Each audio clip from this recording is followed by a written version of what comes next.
Well, it's January 6th, 2019. This is a significant number or significant date for us. And one of them is a sobering anniversary. And that's the anniversary of our dear friend Lenny's death 3 years ago on January 6th. And so every January 6th, it seems to come up. We think about it, we're cognizant of it. And I don't think there she is. Kathy's here, his sister, and Sharon, who was his significant other. After a certain age, girlfriend and boyfriend just doesn't cut it. We need a new word for that. But she was with Lenny. She was his partner and companion right up to his death. And so I know you two have been really thinking about it. And Lenny's birthday is the 26th of December, so there's just kind of a whole section there that just brings Lenny back to us. So we're remembering you, Lenny. We're missing you. We know you're fine. But we miss Lenny. January 6th is also the Feast of the Epiphany. How many of you knew that? A couple of you knew that, yeah. Do you know what the Epiphany is?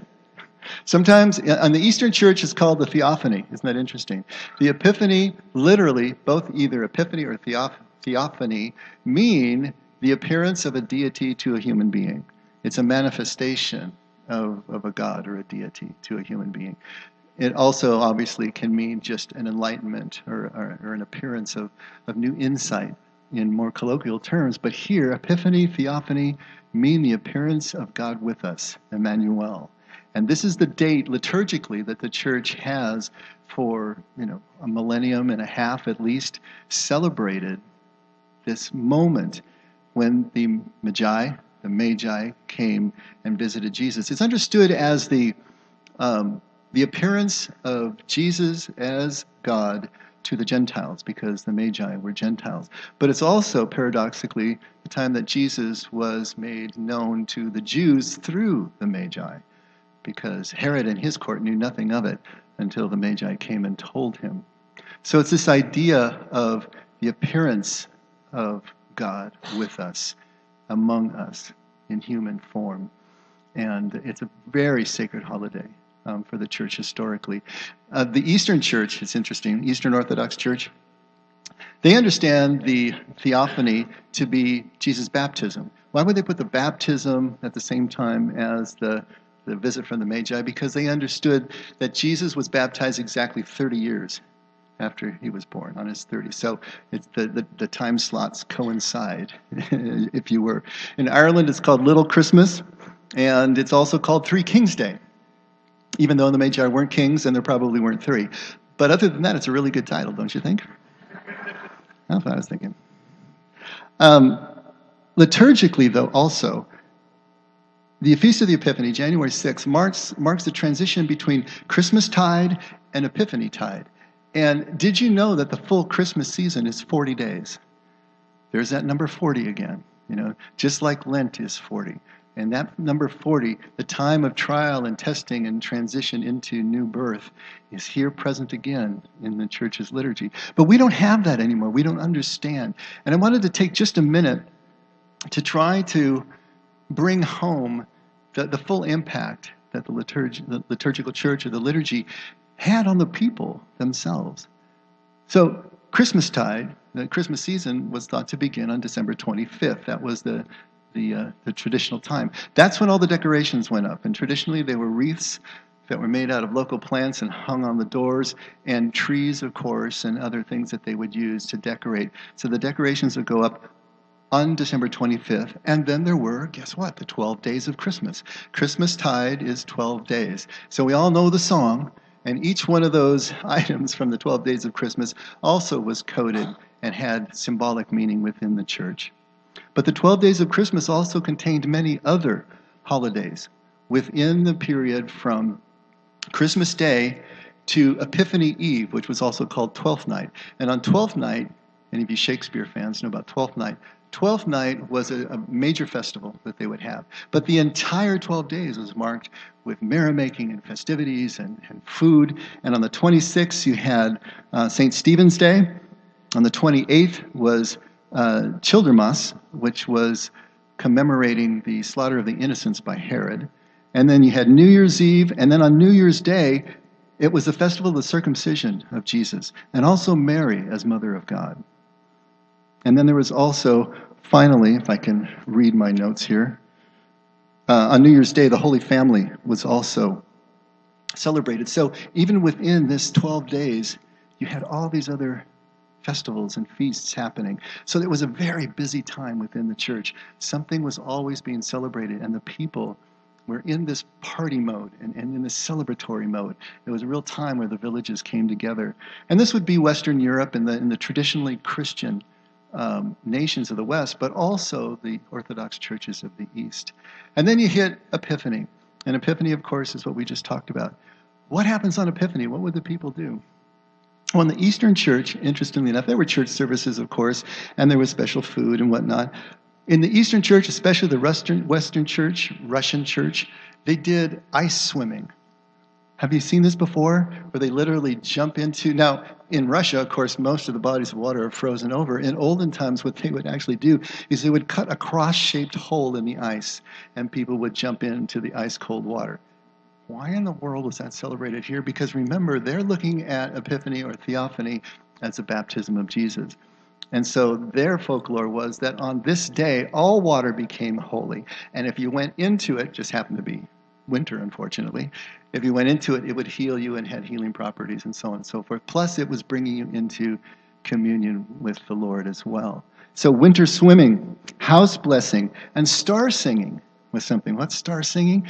Kind of like Christmas caroling, only the kids would dress up like the Magi, and they would carry a rod with a star on the end as if they were following the star and singing from house to house. So this is all Epiphany celebrations. But the one that I like the best, and the one that really struck me, was called Chalking the Door. And I don't know, Bob, do you remember this back at home? Did they ever do Chalking the Door back in Scotland? No? He's messing with my thunder here. What can I say? If you take a look at your inserts, there's a picture there of what this looks like. And what would happen is on Epiphany, you would take a piece of chalk to your priest, and your priest would bless the chalk. And that blessed chalk, you would come back and you would write a very specific pattern on your door or the lintel or beside the door. This one is beside the door. And the pattern was you would first put the year, the first 2 digits of the year and the last 2 digits of the year on the first of the end of the string. So for us, it would be 20, and then the end would be 19, right? And then you would put a little cross. So it would be 20, a cross, and then a letter C and a cross, a letter M and a cross, and a letter B and a cross, and then the 19. And so that would be the string. Now what's going on here besides the year? Well, of course, there is the year. Then each cross was a symbol of Christ. But the C and the M and the B are interesting.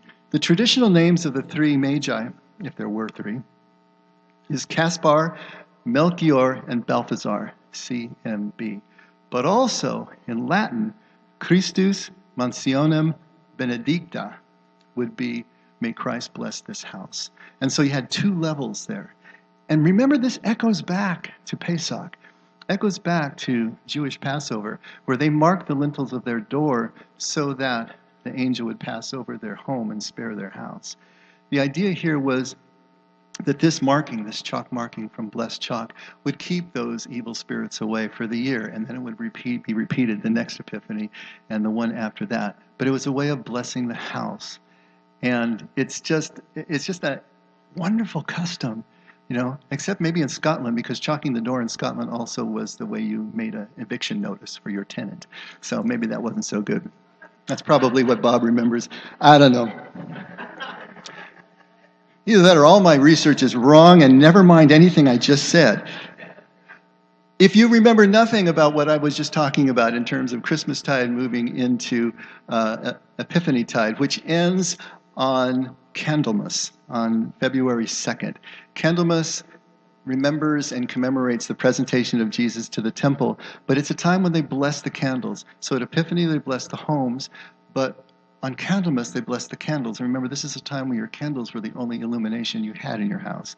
It was also symbolic of Jesus as light of the world, but you brought all your candles that you had prepared that were going to light your house for the year, and they were blessed on Candlemas as well. And so the tradition was that the decorations that you put up on Christmas Day, and this is the part you got to pay attention to, The decorations you put up on Christmas Day were supposed to be down by 12th night.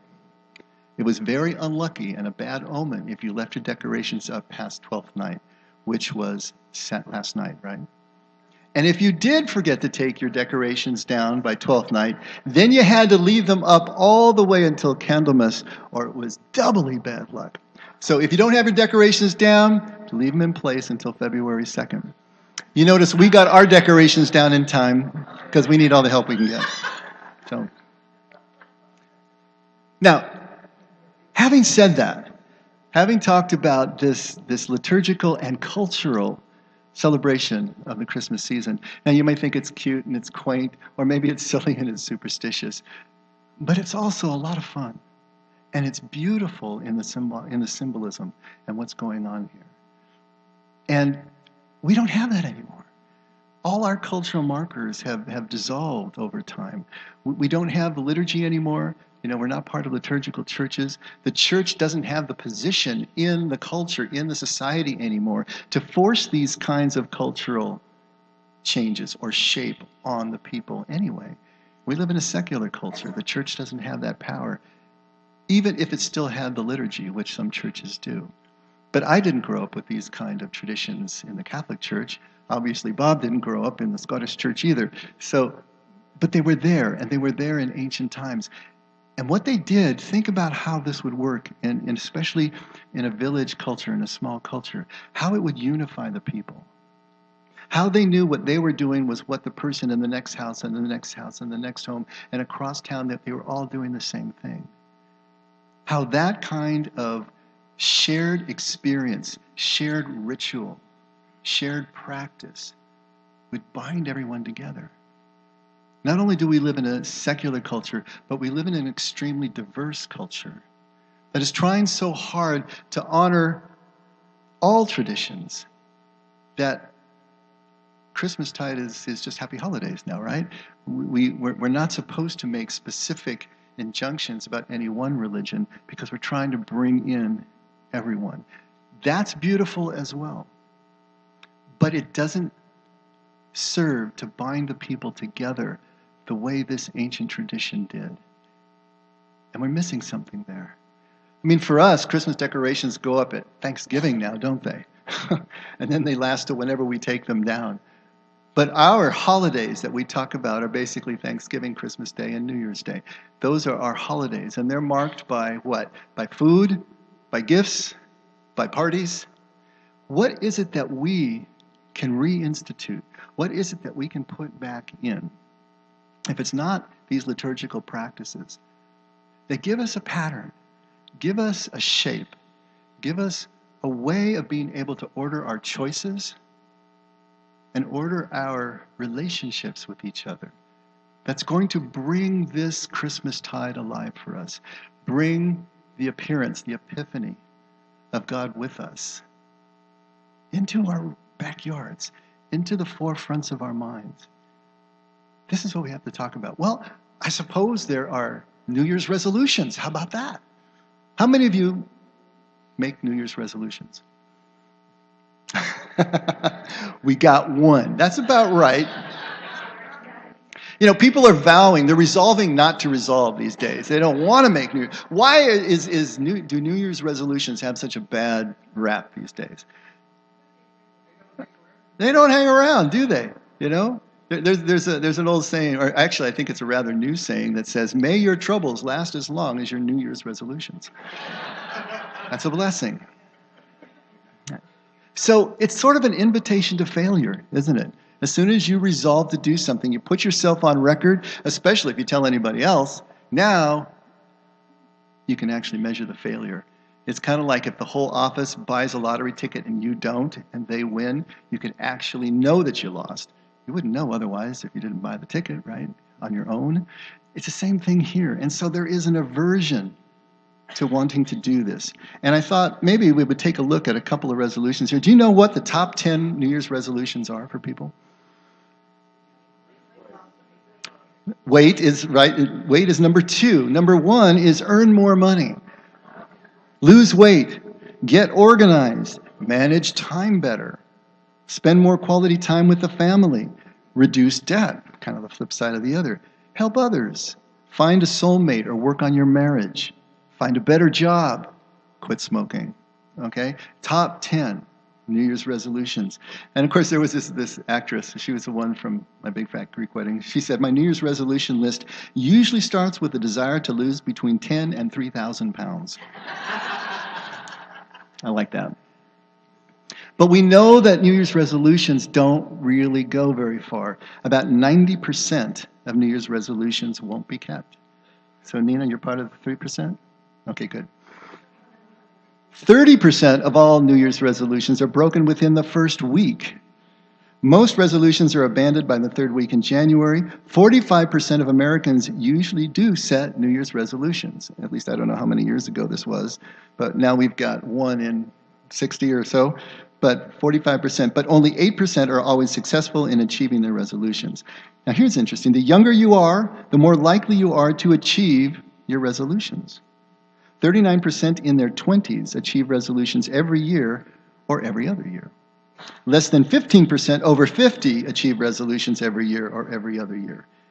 And fascinatingly, the less happy you are, the more likely you are to set New Year's resolutions. I guess that makes sense, right? The less happy you are, the more you're going to want to change. But here's the kicker. There is actually no correlation between happiness and resolution setting, success or failure. People who achieve their resolutions every year are no happier than those who do not set resolutions or who are unsuccessful in achieving their resolutions. Now that to me is really interesting. It makes sense that if you're unhappy, you're going to set a resolution, but it's interesting that you will be no happier if you do, or if you achieve it, or if you don't. But really, if you drill down from there, it makes perfect sense again, because happiness does not come from our accomplishments or our circumstances. Happiness comes from a completely different direction. And until we start to really get in tune with that, until we start making choices based on that reality, nothing's going to change in our lives. We're not going to be able to experience the kind of serenity, the kind of peace that we're after by trying to accomplish something. It doesn't work that way. Why are resolutions, New Year's or otherwise, so hard to keep? Look at that top 10 again. You can't look at it. I'll look at it for you. Every single one of those is not an event. Every single one of those is not something that you can just set your mind to and assent to. It's not an impulse buy. It's not something you can just do on an impulse. Every one of these are lifestyle choices. And that comes from a completely different direction. It's like learning a new language or learning to ride a bike or learning to play a musical instrument. It takes muscle memory. It takes just doing something over and over again. It's not about an event as it is about an ongoing practice. And it's only as good as the practice is consistent. It's not an intellectual decision, but repeated, ongoing action with discipline, with dedication, until this change actually takes hold. Anything worth having in life is like this, isn't it? It's a result of repeated action over and over again. This is the problem that I have with bucket lists. You know what a bucket list is? Something you want to do before you kick the bucket. And so we have these lists of all these amazing things that we want to do. But the problem is that we're not defined by what we do just once. We are defined by what we do over and over and over each and every day. Over and over again. That's what defines us. And even though consistency is usually looked at as boring, it's disrespected, and we long for that great, spectacular, spontaneous thing that we want to do. What we really do value is consistency, isn't it? Don't you want to know when you go to the store it's going to be open? Don't you want to know that when you're craving that bagel with cream cheese, that it's going to be open, that they're going to be there? What we do and what we show up for, we crave the consistency. The fact that the sun comes up every morning is consistent. That is something that is reassuring to us. Things that happen over and over again. People who are faithful and keep showing up over and over again. They give us comfort. They give us joy. The fact that I can come in here to church at 8 o'clock on a Sunday morning and know that John and Linda will already be here setting things up, that's comforting. I value that. What is it about 20 years of getting up and making breakfast and making lunches for kids and driving kids everywhere they need to go and doing homework every day over and over and over again? These are the things that matter. These are the things that define who we are. They tell us and they tell everyone where our values are being placed. And yes, maybe it kind of fades into grayness, and we don't even see the value of what we're doing as we get up every day and do the things that we do. Get up when we don't feel like it. Go to work and commute when we don't feel like it. Stay through the day. Come home and do the chores. This is what defines us. The bucket list missed that point. Yes, they're fun. But what we're defined by is what we get up every day, show up, and do consistently. But there's a second point that I want to add to this that is critical. Because what we do over and over again defines our character as a person. But it never defines our circumstances.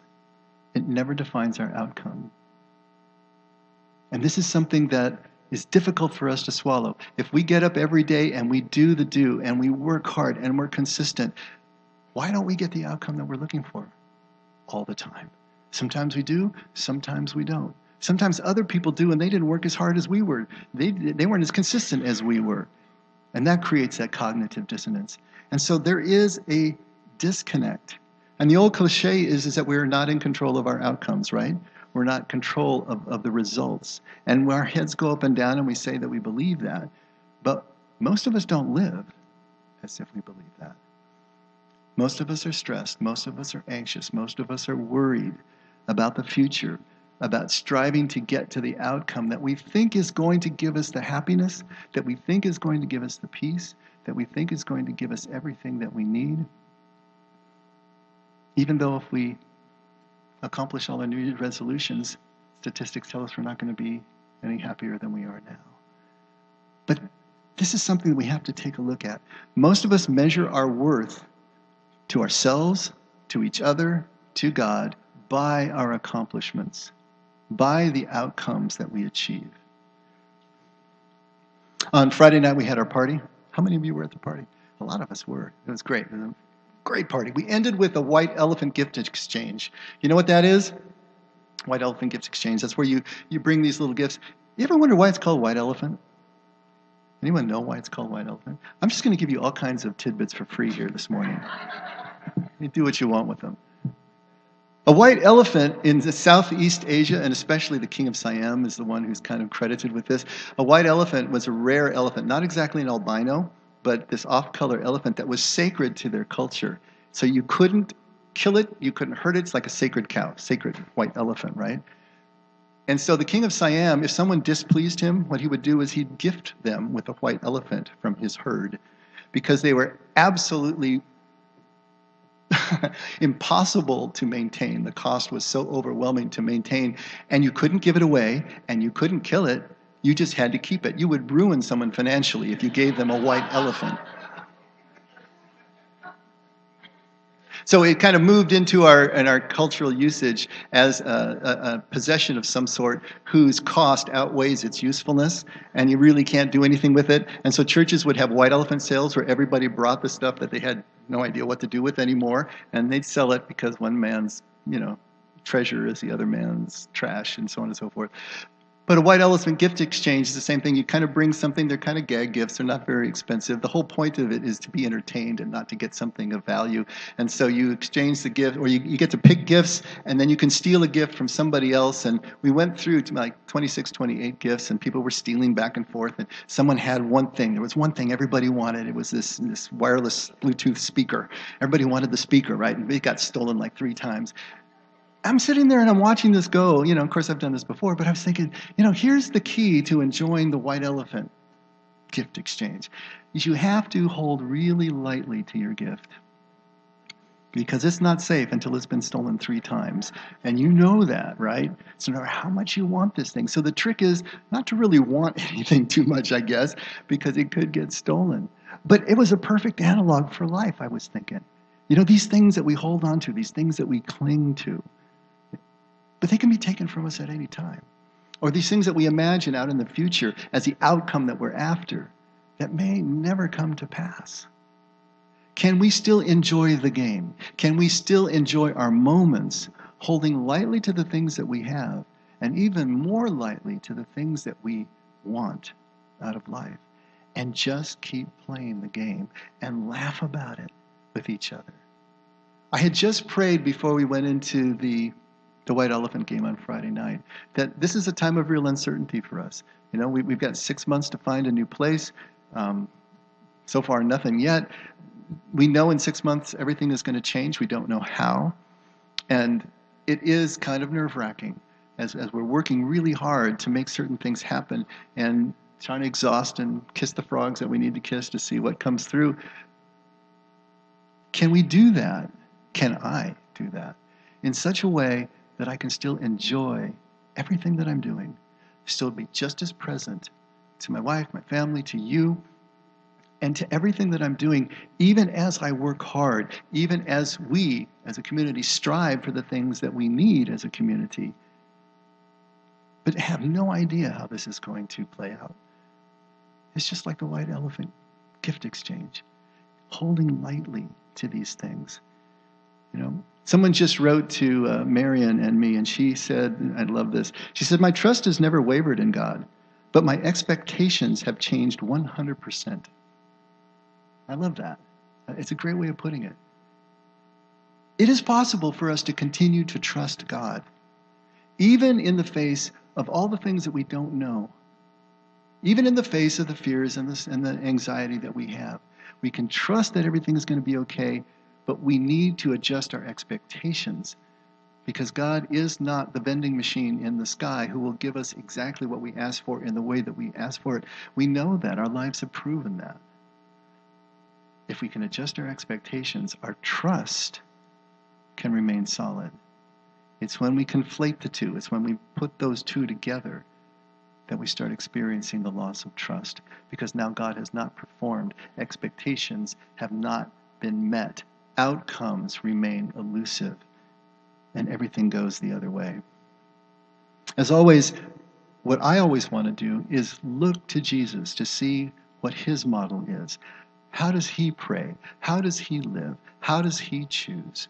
How does he model for us this way through, especially when we're coming to a new year? And I think what I want to do is take a look at the opposite end of his life. I know we're talking about his birth and the Epiphany, but just the day before he died on the cross, at Matthew 26, he was at the supper in the upper room with his friends, and he leads them out of that supper over to the Garden of Gethsemane, which is a favorite place for him to pray.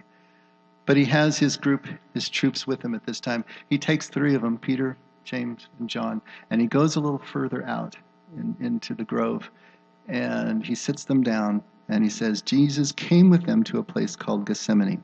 This is Matthew 26, starting at verse 36. And he said to his disciples, sit here while I go over there and pray. And he took with him Peter and the 2 sons of Zebedee and began to be grieved and distressed. And he said to them, my soul is deeply grieved to the point of death. Remain here and keep watch with me. And he went a little beyond them, and he fell on his face, and he prayed, saying, my Father, if it's possible, let this cup pass from me. Yet not as I will, but as you will. And he came to the disciples, and he found them sleeping, and he said to Peter, so you men could not keep watch with me for 1 hour? Keep watching and praying that you may not enter into temptation. The spirit is willing, but the flesh is weak. And he went away again a second time and prayed, saying, my Father, if this cannot pass away unless I drink it, your will be done. And again he came and found them sleeping, for their eyes were heavy. And he left them again, and he went away, and he prayed a third time, saying the same thing once more. Then he came to the disciples and said to them, are you still sleeping and resting? Behold, the hour is at hand, and the Son of Man is being betrayed into the hands of sinners. Get up, let us be going. Behold, the one who betrays me is at hand. And look at what's going on here. What are we seeing here in Jesus? We're seeing the stages of grief, aren't we? I mean, he just said there, my soul is grieving to the point of death. This is grief. This is loss. And the stages, remember the stages of grief? Denial, anger, bargaining, depression, acceptance. 5 stages of grief. No, they don't all go in that neat order. You skip some, you move around, and you go circle back. But we're seeing the stages of grief in Jesus. And remember, this didn't all just happen in one night. Jesus was aware of this impending for however long he was aware, months, years, building up to this point. The grief process had to have started before, because he was talking more and more to his disciples over the last days and weeks of his life about what was coming. He was feeling that. Was there a stage where he experienced denial? I don't know. It's not stated in the Gospels. It doesn't have to have happened. But depression, yeah, I think you can certainly say he was facing depression. He's facing fear here that is so intense, you would have to call it some kind of panic attack right here. To sweat blood, do you know that that's an actual physical condition? You can do that. If your blood pressure goes so high, you can actually force blood through the capillaries. That can actually happen.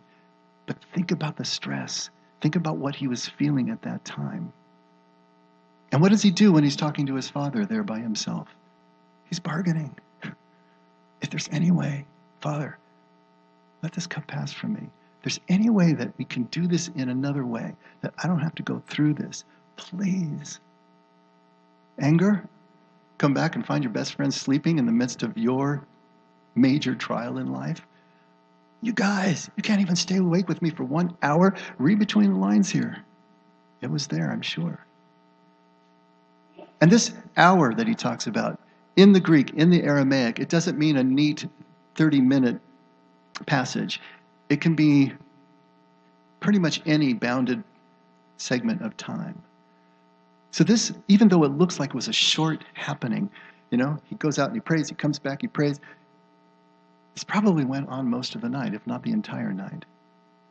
Jesus, at the point where this is all coming to a head, working through these stages in a way that is beautifully preserved and captured in the scriptures for us, seeing how this goes through.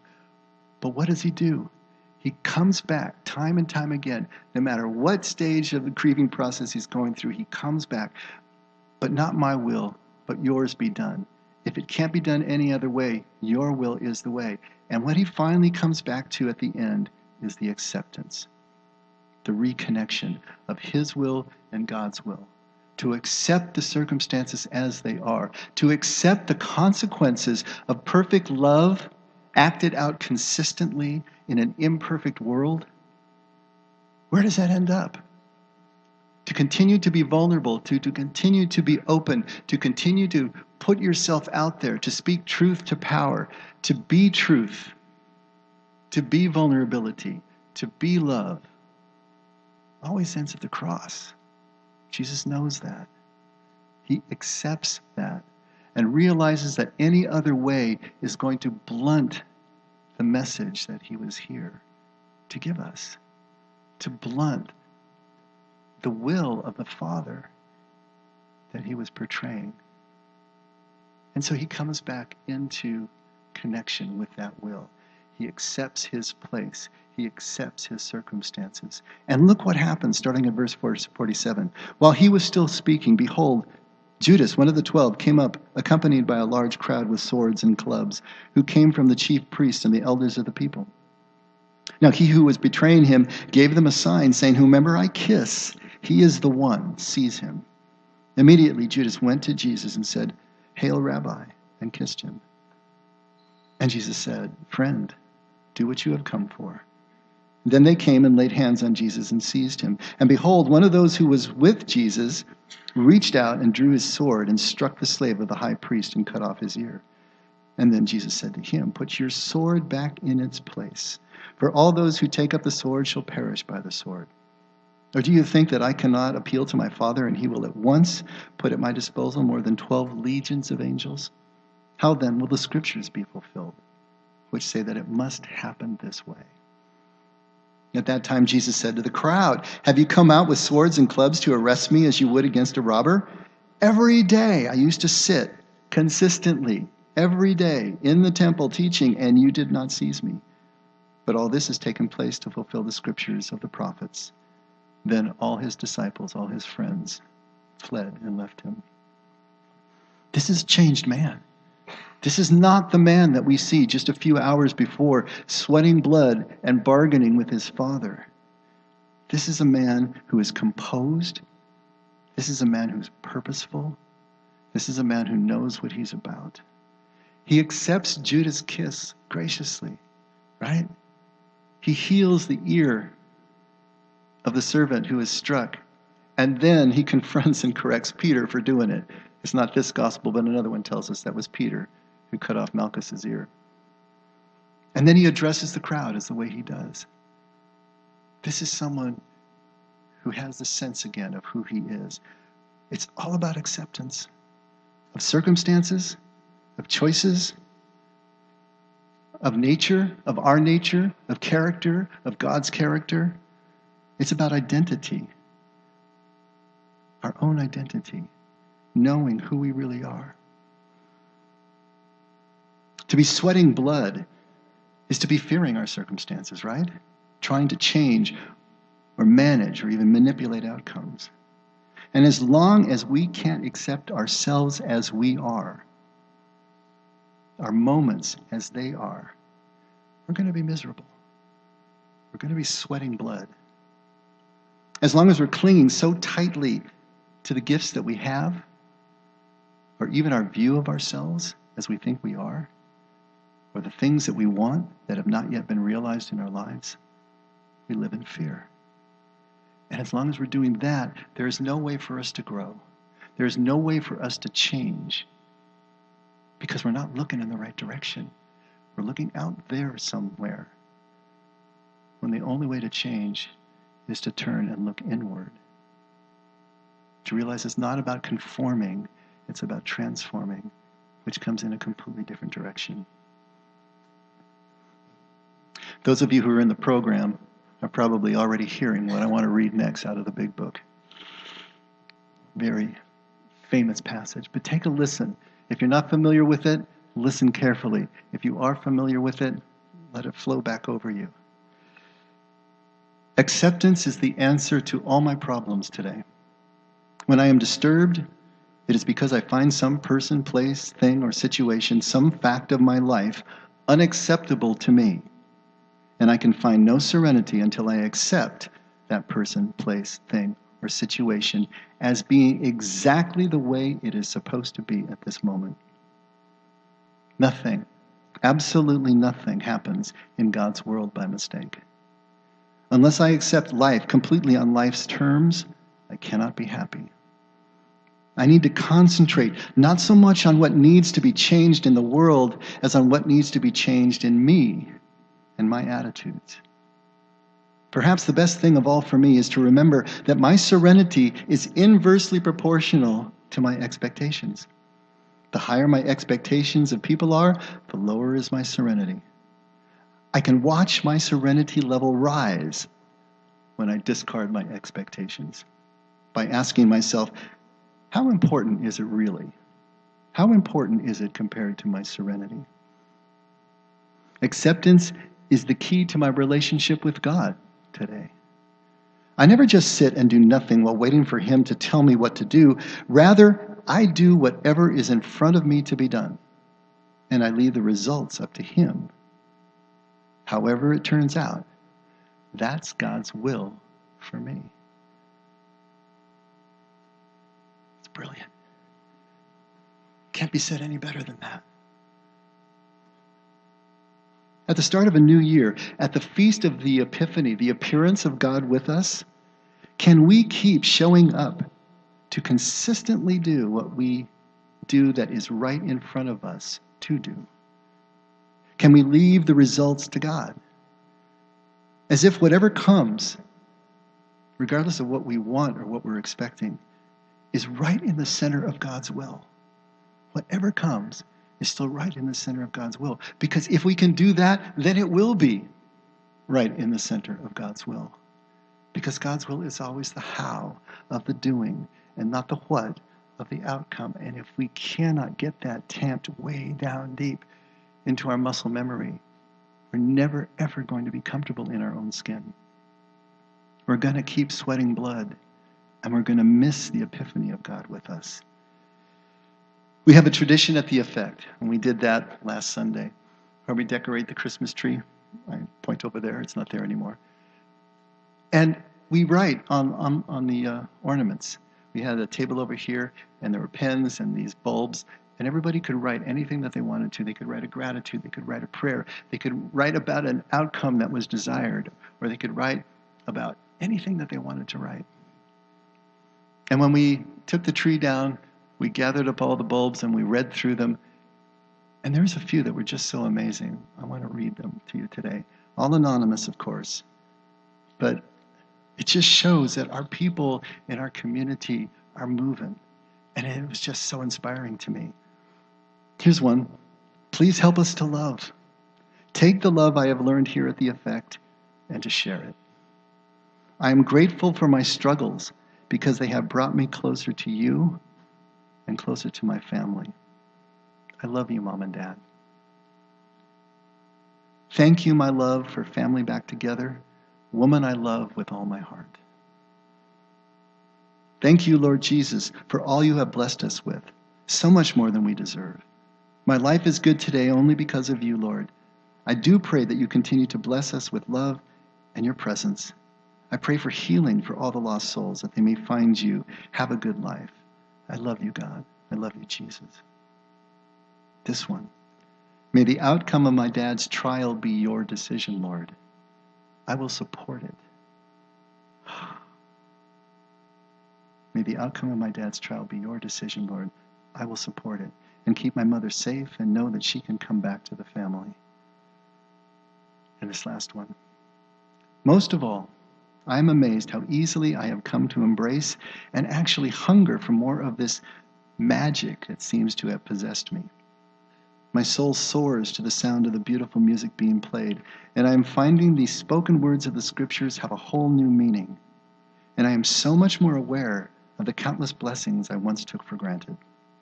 I have a reason to live, but I am not afraid to die. I believe. And can you believe that person got all that on one bulb?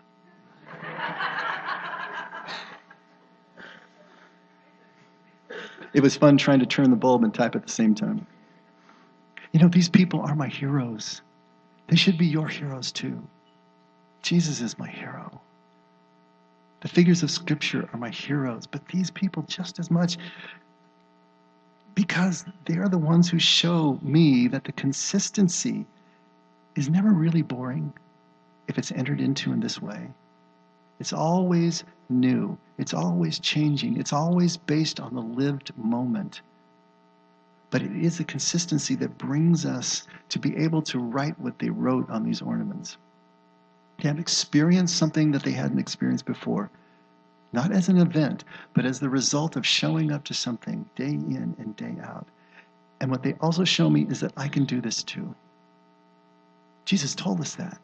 These things you see me do, you can do. Greater things than these.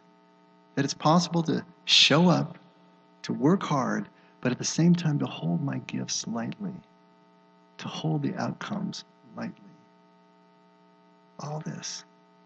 Just by consistently living and sharing their epiphanies. Their moments of the appearance of their God with them. That brings the appearance of God real to me and to all of us. This new year, this epiphany, let's lean in. Let's start living as if these things are true. Train ourselves to come back to the moment every time we find ourselves out there, gripping so tightly to something that can't be gripped, can't be held, and come back to the one thing that we can never lose, which is God's presence, God's grace, God's love for us. That's what we can hold on to. Let's pray.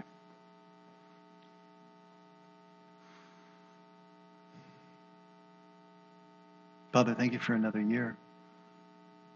Thank you that we're here breathing, that we're here to praise you, praise your creation, and to enjoy each other in every moment.